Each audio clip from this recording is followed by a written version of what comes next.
मुंबई से सटे मीरा रोड में लिव इन पार्टनर मनोज साने ने जिस तरह से अपनी प्रेमिका 32 साल की सरस्वती को दरिंदगी की सारी हदें पार करते हुए मौत के घाट उतारा है। आरोपी ने बड़ी बेरहमी से पेड़ काटने वाले कटर से महिला के टुकड़े टुकड़े किए और फिर शव को ठिकाने लगाने की कोशिश की।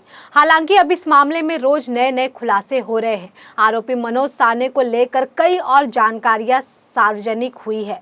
आरोपी का बोरीवली के बभई नाका के पास एक फ्लैट है जिसे वह किराए पर देकर खुद मीरा भाईंदर में किराए पर रहता था।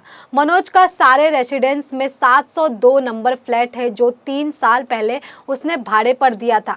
वहीं इस हत्याकांड की खबर आने के बाद आरोपी मनोज साने के भाड़ोत्री ने मीडिया के सामने कई अहम जानकारी साझा की। उन्होंने कहा कि मनोज एक साधारण इंसान है। साधारण इंसान कैसे हैवान बन गया ये बात समझ में नहीं आ रही है। साथ ही उन्होंने कहा कि आरोपी से उनकी मुलाकात सिर्फ एग्रीमेंट के दौरान हुई थी।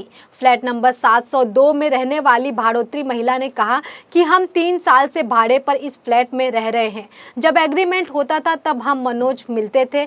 2 साल का एग्रीमेंट एक साथ हुआ था और तभी भाड़े का एडवांस में चेक दे दिया था। उनके बारे में ज़्यादा जानकारी नहीं पता, वो किसी से इतना बात नहीं करते थे। जब एग्रीमेंट होता था तब हम मिलते थे। वो एक साथ 2 साल का एग्रीमेंट करते थे तो हम तब मिल लेते थे और तभी एडवांस में चेक वगैरह दे देते थे, बस उतना ही। नहीं, वो हमें जो सॉफ्ट स्पोकन थे, बहुत कम बोलते थे वो।